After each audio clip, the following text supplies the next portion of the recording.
காடு மண்டி காணப்படும் நுரைச்சோலை வீடுகள் 21 வருட அவல நிலை.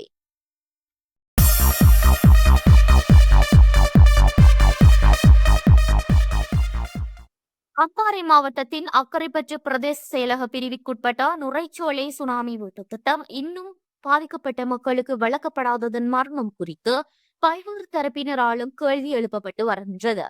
கடந்த 2004ஆம் ஆண்டு சுனாமியினால் பாதிக்கப்பட்ட மக்களுக்காக பெரும் தொகையில் சகல வசதிகளும் கொண்ட கிராமமாக இவ்வீடமைப்பு திட்டம் சவுதி அரசாங்கத்தின் நிதியுதவியில் அமைக்கப்பட்ட போதிலும் 21 வருடங்களாக மக்களுக்கு கையளிக்கப்படாமல் இன்று காடு மண்டி காணப்படுகின்றது. சவுதி அரேபியாவின் நன்கொடை நிதியத்தின் 552 மில்லியன் ரூபாய் நிதியுதவியில் சுனாமி வீட்டு திட்டம் ஆரம்பிக்கப்பட்டிருந்தது. இவ்வீட்டு திட்டத்துக்கான ஒப்பந்தம் 2006ஆம் ஆண்டு மே மாதம் 2ஆம் தேதி கைச்சாத்திடப்பட்டு வீடுகளை நிர்மாணிக்கும் பொறுப்பு வீடமைப்பு நிர்மாணத்துறை அமைச்சிடம் வழங்கப்பட்டது. சுமார் 40 ஏக்கர் காணியில் 500 வீடுகள் உட்பட பல்தேவை கட்டிடம், சந்தை கட்டிடம், ஆண்கள் பாடசாலை, பெண்கள் பாடசாலை, பள்ளிவாசல், வைத்தியசாலை, பஸ்தரிப்பு நிலையம், விளையாட்டு மைதானம் என்பனவும் அமைக்கப்பட்டுள்ளது. அப்போது வீடமைப்பு நிர்மாணத்துறை அமைச்சராக பேரியல் அஷ்ரப் பதவி வகித்தார். சுமார் 40 ஏக்கர் காணியில் அமைந்துள்ள இந்த வீட்டு திட்டத்தில் 500 வீடுகள் உள்ளன.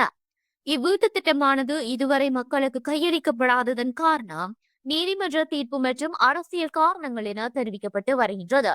இங்கு வீடுகள், சந்தை கட்டிடம், பாடசாலை, பள்ளிவாசல் மற்றும் விளையாட்டு மைதானம், பாதைகள் போன்ற அனைத்து வசதிகள் இருந்தும் கடந்த காலம் ஆட்சியாளர்கள் பாதிக்கப்பட்ட மக்களிடம் இவ்வீடுகளை கையளிக்காமல் மரங்களாலும் புட்களாலும் சூழப்பட்ட காடு மண்டி வனமாக தற்போது காட்சியளிக்கின்றது. தற்போது இம்மீள்குடியேற்ற கிராமம் காடுகளால் சூழப்பட்டு கொடிய விச ஜந்துகள், யானை மற்றும் ஆபத்தான விலங்குகள், பிராணிகளின் உறைவிடமாக மாறியுள்ளதுடன் வீடுகள் யாவும் சேதமாகியுள்ளது.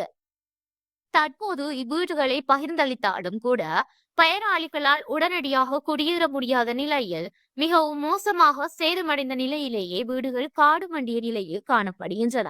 எனவேதான் அக்கரைப்பற்று பிரதேச செயலாளர் பிரிவில் உள்ள நுரைச்சுவையில் கட்டப்பட்ட 500 வீடுகளும் விரைவில் மக்களுக்கு வழங்க அரசாங்கம் நடவடிக்கை எடுக்க வேண்டும் என பல காலமான மக்கள் கோரிக்கையாகும்.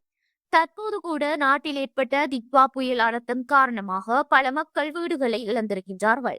எனவே இவ்வாறு இயற்கை அனர்த்தங்களினால் தங்களது வீடுகளை இழந்தவர்களுக்கு ஏதோ ஒரு வழியில் வீடுகள் அமைக்கப்பட்டு வழங்கப்பட்டு வருகின்றது. இதனை எல்லோரும் சாதி மத பேதங்களுக்கு அப்பால் மனிதாபிமான ரீதியில் நோக்க வேண்டும். அரசியல் வேறுபாடுகள், இதர காரணங்களினால் இவ்வாறான பெறுமதியான வீடுகள் உரிய காலத்தில் மக்களுக்கு கையளிக்காததன் காரணமாக பெறுமதி இழந்து வருவதுடன் பல மடங்கு செலவுகளையும் மீண்டும் மக்களுக்கு வழங்கப்படும் போது ஏற்படுகின்றது.